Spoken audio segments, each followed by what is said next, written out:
वाह वाह अक्षरा बहू, क्या कमाल की सब्जी बनाई है। ऐसा कर, मेरे लिए तो तू 2 रोटी और सेक दे। पेट तो भर गया लेकिन मन नहीं भरा। माँ जी, लेकिन आटा तो खत्म हो गया। कोई बात नहीं, मैं अभी और आटा लगा देती हूँ। बहू, आटा लगा ही रही है तो मेरे लिए भी 2 रोटी और लगा देना। वो क्या है ना कि गर्मा गर्म रोटी का स्वाद ही अलग होता है। जी पापा जी। अक्षरा रसोई में जाती है, लेकिन वो देखती है कि उसकी देवरानी मालिनी रसोई की सफाई करके बर्तन धो रही थी। अरे मालिनी, तुमने चकला बेलन सब धो दिए क्या? हाँ दीदी, मैंने सोचा जब तक मम्मी पापा खाते हैं तब तक मैं अपना काम निपटा लेती हूँ, उसके बाद हम भी सुकून से खाना खा लेंगे, फिर उसके बाद के बर्तन तो नहीं धोने होंगे ना। हाँ, लेकिन अभी मम्मी जी और पापा जी को 2-2 रोटी और खानी है। क्या? लेकिन अभी तो मैं सबसे पूछ कर आई थी तो उन्होंने मना कर दिया था, और अब 2 मिनट में फिर रोटी मांगने लगे। हाँ, आटा भी फिर से लगाना पड़ेगा और किचन की सफाई और बर्तन फिर से धोने होंगे। कभी कभी तो मुझे लगता है ना कि ये रसोई नहीं ढाबा है, ढाबा जो हर वक्त चलता ही रहता है। अरे बहू, अभी तक रोटी बनी नहीं क्या? पता नहीं दोनों सारा दिन क्या करती रहती हैं। 2-2 बहुएं हैं, फिर भी खाना टाइम से नहीं मिलता है। जब देखो दोनों आपस में गुटरगू करती रहती हैं। भाभी, मुझे और चावल खाने हैं, 1 कटोरी ला दो ना। लेकिन रेखा, चावल तो सारे खत्म हो गए, जो भी थे पापा जी और तुम्हें दे दिए। ऐसे कैसे खत्म हो गए? पूरा 1 क्विंटल का कट्टा रखा है स्टोर रूम में, और तुम मेरी बेटी को 1 कटोरी चावल देने से भी मना कर रही हो। देखा माँ, भाभीयों के राज में तो खाने को भी तरसना पड़ रहा है। अब यहाँ खड़े खड़े मेरा मुंह क्या देख रही है?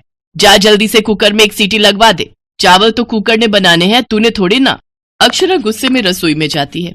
अरे मालिनी, ला कुकर भी इधर दे। दीदी, मेरा क्या फायदा हुआ बर्तन धोने का? आप एक एक करके फिर सब ले रही हो।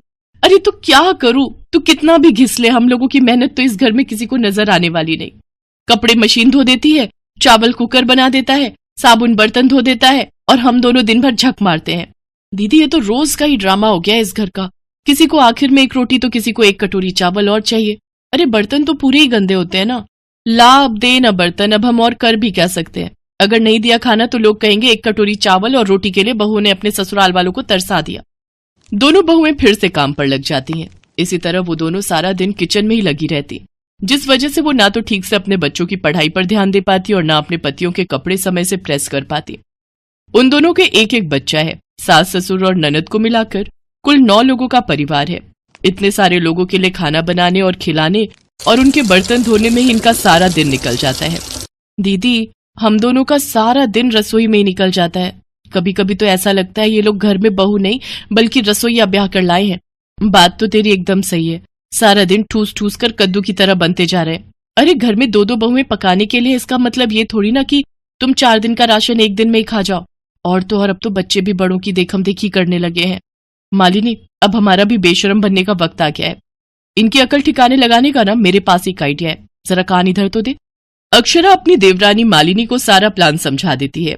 फिर अगले दिन सुबह की चाय में वो ढेर सारा मीठा डालती है और फिर चाय पीने के बाद अपनी सास से कहती है, मम्मी जी लाइए जरा मैं आपका शुगर नाप दूं।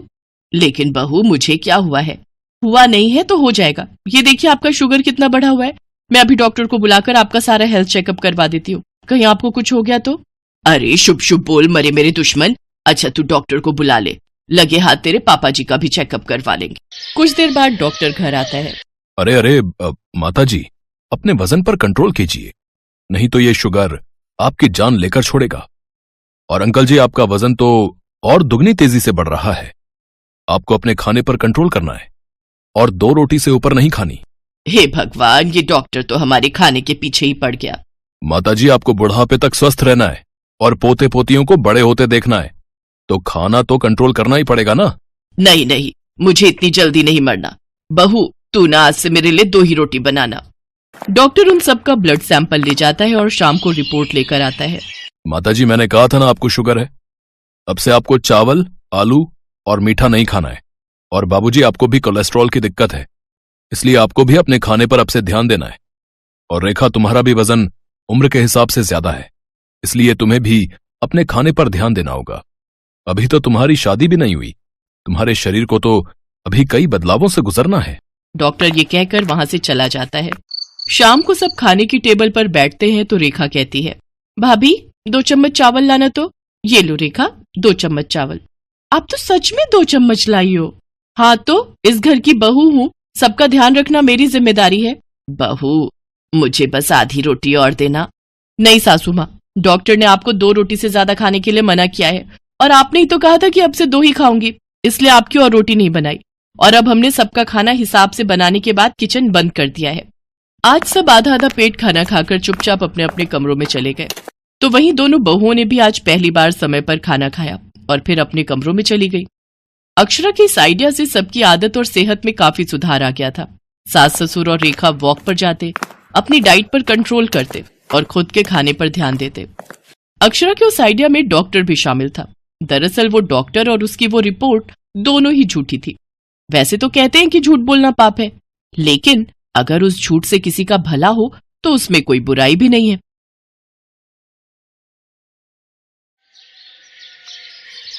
सचमुच आनंद, जितना मर्जी कह लो, मेरा अचार कभी भी दादी माँ जितना स्वादिष्ट नहीं बनता। वो सिर्फ सामग्री नहीं, धैर्य और प्यार भी इसमें डालती हैं, तभी तो उनके अचार में अलग सी बात होती है। तुम भी उनके हाथ का बना अचार खाओगे ना तो बाकी अचार भूल जाओगे। तुम्हारी चटपटी स्वाद भरी बातें सुनकर मन कर रहा है कि अब तो जल्दी से ही पहुंच जाएं। वैसे और कितना टाइम लगेगा अभी आनंद हमें गांव पहुंचने के लिए? ज्यादा नहीं, ये मैप 20 मिनट और दिखा रहा है और 20 मिनट में पहुंच ही जाएंगे। राधिका मुंबई में नौकरी करती थी, वहीं उसकी शादी आनंद के साथ हुई थी। राधिका के माता पिता नहीं थे, गांव में उसके चाचा चाची और दादी रहते थे। शादी के बाद वो पहली बार अपनी दादी माँ से मिलने उनके गांव जा रही थी। राधिका की दादी सुमित्रा बहुत ही स्वादिष्ट अचार बनाती थी, इसीलिए राधिका का तो बस मन था कि वो जल्दी से ही पहुंच जाए और अपनी दादी माँ के हाथों का बना स्वादिष्ट अचार आनंद को भी खिलाए। कुछ देर बाद आनंद और राधिका गांव पहुंच जाते हैं। सुमित्रा अपनी पोती राधिका को देखकर बहुत खुश होती है। दादी माँ, आज भी ये घर आपके हाथों के बने अचार के मसालों की खुशबू से महक रहा है। अरे बेटी, तो लो, ये लो ना, ये मैंने कच्चे आम तोड़कर पिछले दिनों ही ताजा ताजा अचार डाला है। इसका स्वाद आनंद बेटा तुम्हें भी बहुत पसंद आएगा। गरम गरम नमक मिर्च के पराठे और मक्खन के साथ खाओ। ये लो बेटा, चने दाल की खिचड़ी थोड़ी और लो। बस दादी माँ, पेट फुल हो गया मेरा तो। आपके इतनी तरह के स्वादिष्ट अचारों ने तो बहुत ही स्वाद ला दिया। माँ जी, जरा इधर आना। राधिका, तुम्हारी चाची बुला रही है, मैं अभी आती हूँ। हाँ बहू, बोलो, कुछ काम था? ऐसा है माँ जी, बड़े भैया भाभी तो अब इस दुनिया में रहे नहीं। राधिका शादी के बाद पहली बार अपने पति के साथ हमारे घर आई है। खबरदार, अगर इसे 100 रुपए शगुन से ऊपर दिए तो। हमारे पास कोई फालतू के पैसे नहीं है, आपका कोई भरोसा नहीं है। आप तो अपनी बड़ी पोती को कुछ भी उठाकर दे दोगी। अरे मेरी भी 2 बेटियां बैठी हैं, उनका भी ब्याह करना है, इसका क्या है? एक बार आदत पड़ गई तो रोज मुंह उठाकर गांव आ जाएगी। हाँ माँ, पहले ही राधिका की शादी में हम बहुत खर्चा कर चुके हैं। अब ये शादी के बाद अचानक मिलने आ जाएगी, कुछ तो सोचती, क्या पता था। और तुम भी पता नहीं क्या क्या उनके सामने रखे जा रही हो। अभी बस भी करो। और हाँ, ज्यादा रोकने की जरूरत नहीं है। बोल देना कि हमें कहीं जाना है, अपने आप शाम तक चले जाएंगे। कैसी बातें कर रहे हो तुम दोनों? तेरे बड़े भैया भाभी अब इस दुनिया में नहीं है, तो सुरेश बेटा, कम से कम माता पिता बनकर तुम दोनों पहली बार आए बेटी दामाद का सम्मान तो करो। अरे कर तो रहे हैं मान सम्मान, किस सम्मान की बात कर रही हो? माँ जी, तुम यहाँ रहती हो, तुम्हारा पहले बोझ कम है जो अपने मरे हुए बेटा बहू के बच्चों को भी बुलाती रहती हो। अरे हमने ही थोड़ी ठेका लिया हुआ है, तुम्हें भी पाले और तुम्हारे बच्चे के बच्चों को भी देखे। अभी राधिका की चाची बोल ही रही थी कि राधिका कमरे में आ जाती है। राधिका सारी बातें सुन चुकी थी, अब वो गुस्से में थी। बस चाची, अब और नहीं, आपने दादी को बहुत सुना लिया। अरे दादी और कहाँ जाएंगी अगर अपने बच्चों के घर नहीं रुकेंगी? क्या हुआ, मेरे मम्मी पापा दुनिया में नहीं है तो? मैं अभी जिंदा हूँ, मैं दादी को अपने साथ लेकर जाऊंगी। अब दादी आपके साथ नहीं रहेंगी। चलो दादी माँ, आप अपना सामान पैक करो, आप हमारे साथ आज ही शहर चलोगे। हाँ हाँ, ले जाएगी तो अपने माँ बाप पर ही, जैसे वो अकड़ में रहते थे। वैसे तू भी अकड़ में रहती है, पैसे वाला लड़का मिल गया ना तुझे, इसलिए इतना बोल रही है। अरे तुम रहने दो जी, इतनी अकड़ में अगर ले जाना चाह रही है तो ले जाने दो ना, देखना 2 दिन बाद वापस आ जाएंगी। सुमित्रा ने बिल्कुल भी नहीं सोचा था कि राधिका और आनंद पहली बार आएंगे और उसके चाचा चाची उसके साथ ऐसा व्यवहार करेंगे। सुमित्रा और राधिका फूट फूट कर रोने लगती हैं। अब राधिका नहीं चाहती थी कि उसकी दादी गांव में इस हालत में रहे। इसलिए राधिका और आनंद ने तुरंत फैसला लिया कि दादी माँ को अपने साथ शहर ले जाएं। और फिर सुमित्रा राधिका और आनंद के साथ शहर आ गई। शहर में सुमित्रा को सुकून था क्योंकि उसकी पोती राधिका और दामाद उसकी बहुत देखभाल करते थे। दादी माँ, अब आप हमारे साथ रहोगे। वैसे आपके हाथ का टेस्टी टेस्टी अचार यहाँ भी खाने को मिलेगा, क्यों आनंद? हाँ राधिका, वो तो है। दादी माँ मेरे भी अपने बड़े मेरे साथ नहीं है। आज आपको पाकर मेरी भी ये इच्छा पूरी हो गई। थैंक यू दादी माँ। जीते रहो मेरे बच्चों। सुमित्रा बहुत खुश थी। वो अपनी पोती और दामाद के लिए अचार बनाने की तैयारी करती है।